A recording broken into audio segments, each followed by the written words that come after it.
Example number 11. A circular race track of radius 300 meter is banked at an angle of 15 degree. तो हम banking of curve की बात कर रहे हैं, याद रखो. If the coefficient of friction between the wheels of the race car and the road is 0.2, means coefficient of friction दिया है.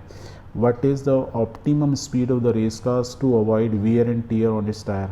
वो velocity बताओ जहाँ optimum velocity जिससे कि टायर घिसे नहीं, मीन्स मतलब ना कार स्लिपी ना हो. जब स्लिप नहीं होगी तो बैलेंस्ड हो गए सारे फोर्स, तब टायर घिसेंगे नहीं. And the maximum permission speed to avoid slipping, और वो मैक्सिमम वैल्यू क्या होगी वो निकाल दो. तो देखो बहुत सिंपल क्वेश्चन है, ये सेम ही फॉर्मूला है. तो आपको वी मैक्स मालूम है, म्यू आर जी या म्यू टेन थीटा अपन 1 माइनस टेन थीटा ऐसी होती है. ये फार्मूला आपको मालूम है, यही पूछ रहा है. ऑप्टिमम स्पीड केस में जब कोफिशिएंट ऑफ फ्रिक्शन हो, दैट मीन्स व्यू जीरो की वैल्यू पूछ रहा है, आर जी जहाँ पे कोफिशिएंट ऑफ फ्रिक्शन जीरो हो जाए. ये म्यू आर मतलब हो ही ना, फ्रिक्शन ही ना हो तो टायर घिसेंगे नहीं. तो ये आपको दो फार्मूला दिए हुए हैं. You have given everything, please solve it. तो let's solve it. If mu is equal to zero then v zero is equal to r zero tan theta. आपको ये एंड वी मैक्स की वैल्यू क्या होती है, ये फार्मूला. सो हमको सब कुछ तो दिया हुआ है. Let's puts R is equal to 300 metre, theta 15 degree दिया हुआ है, म्यू इज़ 0.2.